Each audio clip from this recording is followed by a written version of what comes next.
Hello friends, मेरे channel में आप लोग का स्वागत है। तो आज हम फिर से एक नई वीडियो लेकर आए हैं। अगर मेरी आज की वीडियो आपको थोड़ी सी भी अच्छी लगे तो प्लीज़ वीडियो को लाइक कीजिएगा और मेरे चैनल को सब्सक्राइब जरूर कर लीजिएगा।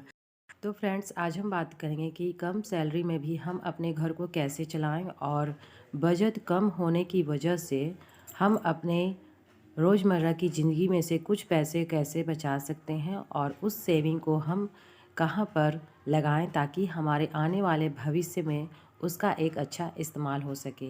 तो फ्रेंड्स, वीडियो बहुत ही इंटरेस्टिंग है। अगर आपको अच्छी लगे तो प्लीज़ वीडियो को लाइक कीजिएगा। और यहाँ पर मैंने अपने लिए चाय बना ली है, क्योंकि सुबह की शुरुआत अगर हमें या फिर सभी को, मैं अकेली नहीं हूँ, सभी को चाय अगर मिल जाती है तो हमारा जो दिन की शुरुआत होती है वो बहुत ही अच्छा होता है। यहाँ पर रात में चावल बचे हुए थे तो उसे मैंने चने के साथ भून लिया है, क्योंकि रात का खाना भी अगर हमारा बच जाता है तो मैं बर्बाद नहीं होने देती हूँ।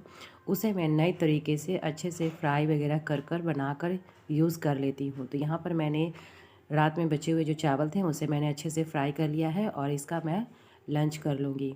और इसमें कुछ कुछ और चीज़ें हैं जो मैं अभी मिलाऊँगी। तो यहाँ पर मैंने बहुत थोड़ा सा क्लिप बनाया था कि मैं अपने घर में बचे हुए खाने को भी मैं बर्बाद नहीं होने देती हूँ। उसे मैं किसी न किसी तरह बनाकर यूज़ कर लेती हूँ। अगर हमारे घर में दाल बच जाते हैं तो उसका मैं गरम करके या तो उसके पराठे बना देती हूँ, या फिर उसको हम क्या करते हैं कि उसका जो एक पीठा होता है, दाल पीठा, वो बना लेते हैं। तो इससे जो है बच्चे भी खा लेते हैं और जो चीज़ें बची हुई होती हैं जो फेंकने लायक रहती हैं वही चीज़ें मैं फेंकती हूँ, लेकिन जो अच्छी है और बच गई है तो उसे मैं इस्तेमाल दोबारा कर लेती हूँ, ताकि जो हमारा अनाज है वो भी बर्बाद ना हो। तो फ्रेंड्स, आज हम बात करेंगे कि अपने घर गृहस्थी को कैसे हम कम पैसों में चलाने के साथ साथ बचत भी कर सकते हैं, क्योंकि बचत करने की जो आदत है वह हमारी शुरू से ही होनी चाहिए। जितना जल्दी हम बचत करने की कोशिश करते हैं उतने ही हम अपने आगे लाइफ को अच्छे से कि संभाल पाते हैं, क्योंकि जब भी हमारी आगे लाइफ में पैसों की ज़रूरत होगी तो हम थोड़े थोड़े जो बचाए हुए पैसे हैं वही इस्तेमाल कर सकते हैं। तो जिनकी भी सैलरी 10 से 15 हज़ार रुपये है, फ्रेंड्स, ऐसे लोगों का घर चलाना बहुत ही मुश्किल होता है। लेकिन फिर भी हम इन्हीं पैसों से घर को चलाते हुए बचत कैसे करें? तो सबसे पहले आपको अपने घर का बजट बनाना बहुत ज़्यादा ज़रूरी होता है। जब आप अपने घर का बजट बनाएंगे तभी आप पैसों को समझ पाएंगे कि हमारे पैसे जो हैं वो कहाँ फालतू के खर्चे में जा रहे हैं, या फिर कहाँ पर जो ज़रूरी चीज़ें हैं वो हम खरीद रहे हैं। तो सबसे पहले हम अपने घर का बजट तैयार करेंगे। उसके बाद जो चीज़ें हम थोड़ी थोड़ी लेकर आते हैं उसे हम इकट्ठी लाने की कोशिश करेंगे। तो फ्रेंड्स, यहाँ पर आप देख रहे हैं कि मैं यहाँ पर गेहूँ फटक कर मैं रख रही थी। यहाँ पर मैंने गेहूँ को फटक लिया था, और जब भी मुझे आटा वगैरह ख़रीदना होता तो मैं जल्दी नहीं खरीदती हूँ। ये जो गेहूँ है ये मतलब कि जो राशन मिलता है वहीं से मिला है, और इसे मैं धोकर सुखा ली हूँ, फटक ली हूँ। उसके बाद मैं इसे पिसवाने के लिए भेज रही हूँ। तो इसे हम एक अच्छे से साफ बोरे में रख रहे हैं। तो फ्रेंड्स, इस तरह से हम इकट्ठी 10 से 15 केजी अनाज जो है एक साथ अगर हम खरीद कर यूज़ कर लेते हैं और रख लेते हैं तो इससे हमारा तो एक तो यह हो जाता है कि रोज़ रोज़ लाने का झंझट ख़त्म हो जाता है। और दूसरी बात कि हम जब कोई भी चीज़ इकट्ठी खरीद कर लाते हैं तो हम उसमें बहुत कि सारी बचत कर लेते हैं। जैसे कि यह गेहूँ है, अगर हम एक तो ओरिजिनल हमें घर का आटा मिल गया, और दूसरी बात इसे हमने बहुत ही अच्छे से साफ़ तरीके से धोकर इसे हम अपने तरीके से साफ़ सुथरा कर कर इसे पिसवाएंगे।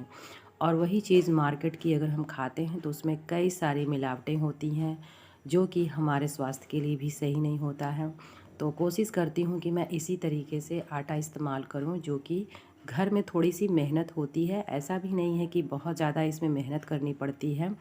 तो इन सब चीज़ों को अगर हम थोड़ी थोड़ी चीज़ों को देखते हैं तो हमारे पास बहुत सारे पैसे बच सकते हैं।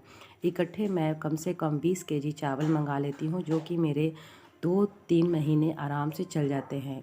हम लोग के यहाँ आटा थोड़ा ज़्यादा इस्तेमाल होता है, चावल कोई बच्चे उतना नहीं खाते हैं, तो इसलिए चावल जो है वो ज़्यादा दिन तक चल जाते हैं और गेहूँ जो है वो कम दिनों तक चलता है। तो इसलिए गेहूँ मैं इसी तरीके से यूज़ करती हूँ, ताकि हमारे बच्चे भी सेहतमंद रहें, क्योंकि आजकल बाहर की चीज़ें इतनी सारी मिलती हैं, मिलावट और नुकसान भरी चीज़ें ही ज़्यादातर बाहर में मिलती रहती है, जो कि बच्चे रेगुलर खाते हैं और इसी वजह से वो बीमार पड़ते हैं। अगर हम घर में भी उन्हें शुद्ध और अच्छा खाना नहीं देंगे तो वो इसी तरीके से उनका जो शरीर है वह धीरे धीरे बहुत कमज़ोर बन जाएगा और आगे वह अच्छे से अपनी लाइफ को, अपनी ज़िंदगी को अच्छे से ढंग से नहीं जी पाएंगे। तो ऐसा नहीं है कि हमें बच्चों को बिल्कुल फ्री छोड़ देना चाहिए या फिर उनको हर चीज़ में पाबंदी करनी चाहिए, ऐसा भी नहीं है। जो चीज़ उनके सेहत के लिए अच्छी है उस पे हम ज़्यादा ध्यान देंगे। हाँ, बच्चे हैं तो मानेंगे नहीं, तो उन्हें थोड़ी बहुत चीज़ें तो बाहर में खा सकते हैं वो खाएं, लेकिन घर पर हम उन्हें बिल्कुल अच्छे तरीके से बना हुआ गेहूं का जो प्योर ओरिजिनल जो आटा होता है वही खिलाएं, घर के अनाज खिलाएं, उनकी दालें का ध्यान रखें। इस तरीके से अगर हम थोड़ी सी बच्चों पे ध्यान देंगे तो उनका स्वास्थ्य जो है वो अच्छा बना रहेगा। और अगर वो थोड़ी बहुत बाहर की चीज़ें खाते भी हैं तो उससे उतना फ़र्क नहीं पड़ेगा। जब हम घर में एक अच्छा सा अनाज उन्हें बनाकर देंगे शुद्ध तरीके से।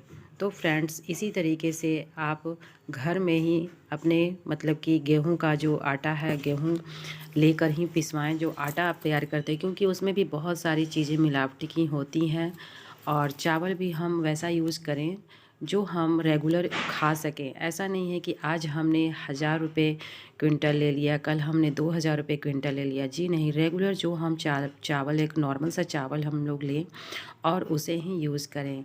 दालें वगैरह जो होती हैं, जो सस्ती होती हैं, वह ज़्यादा यूज़ करें। और सबसे ज़्यादा सस्ती मसूर की दाल होती है, उसमें ज़्यादा ताकत भी होती है और ज़्यादा प्रोटीन भी होती है। वह दाल जो है वह ताकत भी देती है। तो सबसे ज़्यादा मैं जो दाल है वो यूज़ करती हूँ मसूर की दाल, फिर उसके बाद मूंग दाल, अरहर की दाल, जिसे हम राहड़ भी बोलते हैं। तो इस तरीके से दालें वगैरह भी अगर हम यूज़ करते हैं तो जो दाल सस्ती हो और ज़्यादा फ़ायदे भी हो। सस्ती का मतलब ये नहीं कि उसमें कोई भी गुण ना हो, वो फ़ायदा भी देती है और हमारे बच्चे को वो मजबूत भी बनाती है। तो इसलिए मैं ज़्यादा मसूर की दाल यूज़ करती हूँ। उसके बाद हम थोड़ा थोड़ा हर दाल उसमें मिलाकर बना सकते हैं। तो इसी तरीके से घर के तो अनाज हो गए, और जब भी आप सरसों का तेल मंगाएं तो इकट्ठी आप तेल मंगा कर रख लें। जैसे कि महीने में अगर आपके तेल 1 kg लगते हैं या फिर 1.5 kg लगते हैं तो कम से कम आप 2 से 3 kg तेल आराम से इकट्ठी मंगा लें, ताकि आप निश्चिंत रहें। और उसके बाद जो मेन चीज़ हो जाती हैं, जैसे कि अनाज हो गए, तेल हो गए, दाल हो गए, ये सब चीज़ें जो हैं वो हमारी ज़रूरी की चीज़ें हैं, जिसके बिना हम नहीं रह सकते हैं। सारे घर के ज़रूरती चीज़ें जो भी हैं ज़रूरत की, खास जिसके बगैर हमारा लाइफ जो है वो नहीं चल सकता है, उन चीज़ों को हम सबसे पहले ध्यान देंगे और सारे घर की चीज़ों को मंगा कर रख लेंगे।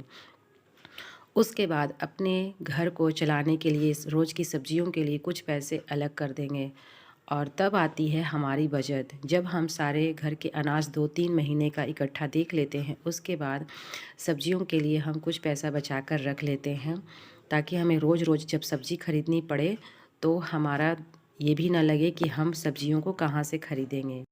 उसी में से हम 500-600 रुपये सब्जियों के लिए अलग से पैसे रख देंगे, ताकि जब भी सब्ज़ी आए तो हम उन सब्जियों को ख़रीद सकते हैं। उसका पैसा हम अलग एक लिफाफे में या फिर पर्स में रख दें कि इससे हमें सब्ज़ी खरीदनी है।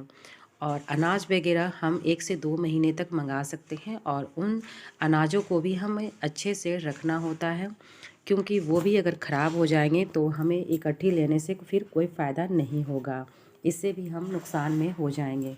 तो आप कोशिश करें कि महीने का अनाज लें, या फिर अगर आप 2-3 महीने का रेगुलर लेती हैं, एक साथ मंगाती हैं, तो उसको अच्छे से ढंग से रखें ताकि वह बर्बाद ना हो। और फिर उसके बाद जो हमारा मेन चीज़ होता है सब्जियों के लिए हम अलग पैसा रख लेंगे। और सारे चीज़ों को पूरा करते हुए अपना पूरा जो ज़रूरी चीज़ें का बजट है वो हम तैयार कर लेंगे और उसे हम कंप्लीट कर लेंगे। उसके बाद आप अपने सब्जियों के लिए पैसा निकालने के बाद, राशन का पूरा सामान लाने के बाद जो आपका पैसा बचता है, 1000 रुपये ही बचता है, उसमें से आप 200 रुपये, 300 रुपये परमानेंट सेविंग के लिए निकाल दें। ऐसा करने से आपके पास एक तो सेविंग भी आपको रेगुलर होती जाएगी, और दूसरी बात, अगर आपको कभी ज़रूरत पड़ती है तो आपके 1000 रुपये बचे हैं, उसमें से अगर आपने 200-300 रुपये सेविंग के लिए परमानेंट आपने निकाल दिया, तो भी आपके पास 8 से 900 रुपये, यानी कि 700 से 800 रुपये आपके पास बचेंगे, जिससे आप ज़रूरत की चीज़ें के लिए ही रखें। क्योंकि 1 महीने का अगर हमारा सैलरी आता है तो बीच बीच में जब भी हमें पैसों की ज़रूरत पड़ती है तो हम इन्हीं पैसों का इस्तेमाल कर सकते हैं। जब भी हम राशन एक साथ मंगा लेंगे तो कुछ पैसे हमारे पास होने भी चाहिए, क्योंकि सामान वगैरह मंगाने के बाद घर में छोटी छोटी चीज़ें कई तरह की घटती है, या फिर कोई मेहमान ऐसे आ जाते हैं जिसमें हमें पैसों की ज़रूरत पड़ती है। तो सारे राशन वगैरह मंगाने के बाद, सब चीज़ों को पूरा करने के बाद, जो हमारी ज़रूरत है उसको पूरा करने के बाद हमारे पास अगर 1000 रुपये भी बचेंगे तो हम उसमें से 200-300 रुपये परमानेंट हर महीने निकालते जाएंगे। ज़रूरी नहीं है कि हमारे पास 1000 रुपये ही बचे तो हमारी बचत होगी।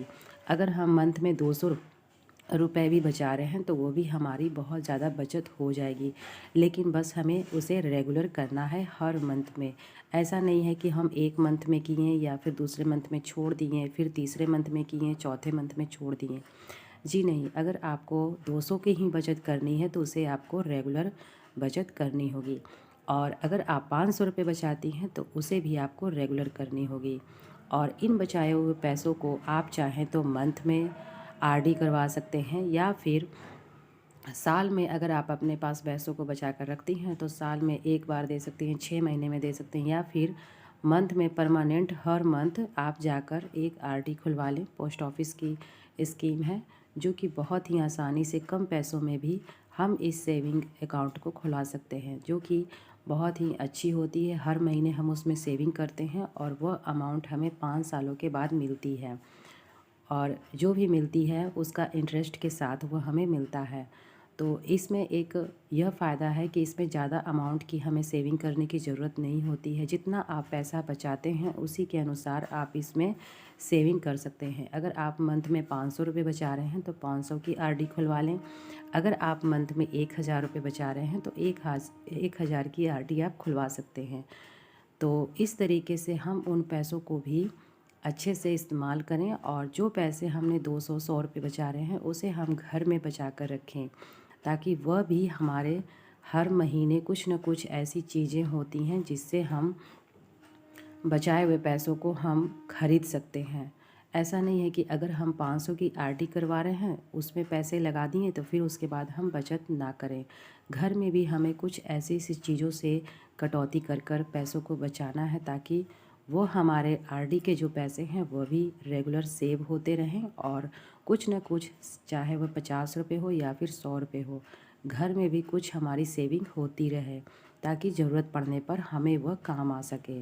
तो फ्रेंड्स, जब भी मेरी सैलरी आती है, चाहे मुझे मिलती है, तो मैं इसी तरीके से करती हूँ। पहले ज़रूरत की चीज़ों को लेती हूँ, उसके बाद सब्जियों के लिए पैसे निकाल देती हूँ, और फिर मैं अपनी बचत के पैसों को निकालने के बाद जो पैसे बचते हैं वह मंथ में मैं ज़रूरत पड़ने पर, अगर वह पैसे मेरे काम आते हैं बीच में, तो मैं उसका यूज़ कर लेती हूँ, और अगर नहीं काम आए तो मैं उसे, उसमें से कुछ पैसे तो हमारे यूज़ में ही आ जाते हैं, और कुछ पैसे जो बचते हैं 200-300 रुपये और जो बच गए उसे मैं फिर सेविंग में डाल लेती हूँ।